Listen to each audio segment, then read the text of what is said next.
Graduation सेरेमनीका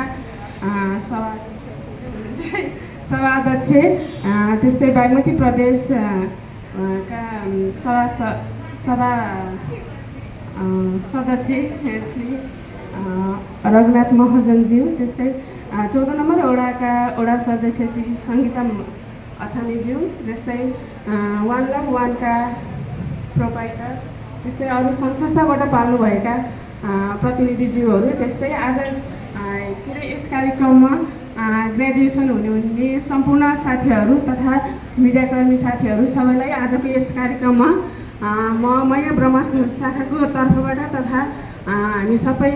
graduation हुने विद्यार्थीको तर्फबाट चाहिँ हार्दिक स्वागत गर्न चाहन्छु। जेबी पार्लर चाहिँ 14 नम्बर वडामा रहेको पार्लर हो र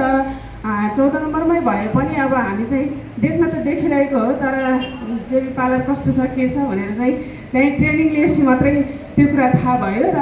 म चाहिँ त्यो जेबी पार्लरमा चाहिँ हाम्रो जनप्रतिनिधि सङ्गीता अछामीज्यूको मार्फतबाट चाहिँ त्यहाँ पुगेको थिएँ र अहिले चाहिँ लगभग 6 महिना हामीले त्यहाँ सँगसँगै बितायौँ र अहिलेको समयमा चाहिँ अब जेबी पार्लर चाहिँ अब पार्लर जस्तो नलागेर आफ्नै फ्यामिली घर जस्तो लाग्न थालिसक्यो भनौँ न, त्यस्तो खालको वातावरण हामीलाई मिलिसक्यो होइन।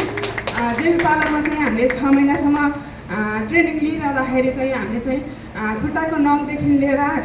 टाउकाको कपालसम्म चाहिँ हामीले कसरी केयर गर्नुपर्छ भन्ने कुरा पनि थाहा पायौँ होइन। र यहाँको एउटा प्रमुख विशेषता भनेको भनौँ न, हाम्रो जानका म्यामको विशेषता भनेको चाहिँ उहाँले चाहिँ कहिले पनि आफ्नो नेचुरललाई चाहिँ छोड्नु हुँदैन है भन्ने चाहिँ उहाँको भनाइ छ क्या। हामीले स्किन केयरहरू गर्दाखेरि पनि कहिले पनि हाम्रो नेचुरल ब्युटी चाहिँ नाश गर्नु भएन, त्यसलाई सुरक्षित राखेर मात्रै गर्नुपर्छ भन्ने चाहिँ उहाँको उद्देश्य नै मैले चाहिँ 6 महिनाको अन्तरालमा उहाँको बोलीहरू सुनिरहँदाखेरि चाहिँ त्यो पाएँ होइन। र जेबी पार्लरले चाहिँ 6 महिनासम्म ट्रेनिङ दिँदाखेरि चाहिँ हामी आफै त सक्षम भयौँ आफ्नो लागि त त्यो गर्न सक्छौँ, तर हामीले अरूलाई पनि सर्भिस दिन सक्ने चाहिँ उहाँले बनाउनु भएको छ र त्यसको लागि चाहिँ जानको म्यामलाई धेरै धेरै धन्यवाद। र हामीलाई सहयोग गर्नुहुने हाम्रो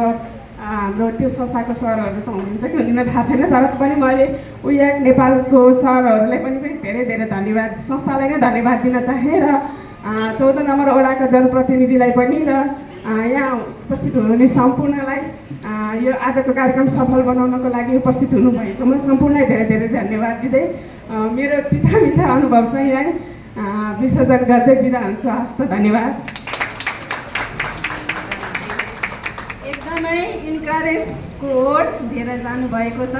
किनकि हामीलाई असल र भलाइ भन्ने वर्डले चाहिँ के गर्छ, हामीलाई असल गर्न बाध्य बनाउँछ होइन त है। कति खुसीको कुरा। अब